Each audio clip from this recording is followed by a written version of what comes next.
Y'all, he was literally hunted down like a dog by some of his classmates on Friday, April 26th.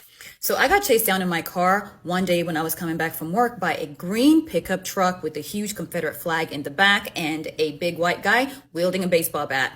And the reason I stitched this video is because that incident happened about an hour south of where this poor young man was chased by what seems like his racist classmates and then subsequently suffered a cardiac arrest and unfortunately did not make it. So my first job out of residency was in southern Pennsylvania, and it was about an hour north of Baltimore. And like I said, an hour south from that township where this poor young man was. And that town was 94% Caucasian. I know what you're thinking. Why would you move to a small town in southern Pennsylvania that is 94% Caucasian? Well, I had a PA license that was very easy to get in those days. I had loans to pay of about $200,000, and my home state was taking a sweet time scrutinizing every little thing in my application, and I was broke and I needed work. So on the way to work, there was this little shack house that literally was a little rectangle, tan rectangle with a big bay window in the front. And in that big bay window was a Confederate flag. In the driveway was a green truck, and you guessed it, in the back was a stick with a Confederate flag on it as well. So one day I'm driving home from work and I stop in front of that house and I was going to make a right turn to go home. And I see the truck that belongs to that house on that main road, but it was far enough away to where I had plenty of time to make my right turn. So complete stop, make my right turn, minding my business. And I'm thinking that truck is going to come up and pull up to its house and that's it.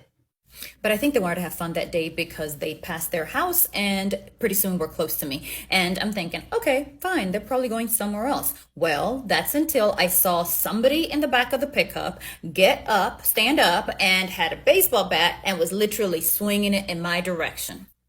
So at this point, I'm panicking and I'm thinking to myself, I gotta call 911 or I gotta call my husband. I was married at the time. So I immediately call my husband first and I tell him what is happening. And I describe to him, he already knows the house. Basically, as soon as I start telling him about that house with the truck, he knew exactly what was happening.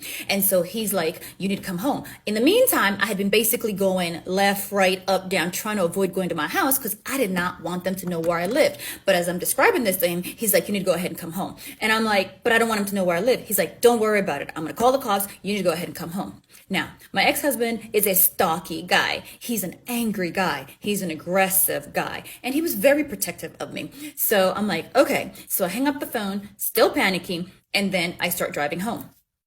And this is where my memory is not the best. But I think what happened was I went ahead and went home and my ex was waiting with the garage up and we did not have any weapons at that time. I'm pretty sure, but we did have baseball bats. And so who is waiting with the garage up for me to come home? My ex-husband with his baseball bats. He's standing there and he is basically mano a mano with these races as I'm pulling up into the driveway. And so I pull up into the garage. He's still in the driveway, basically staring contest with these dudes. And of course, they keep driving.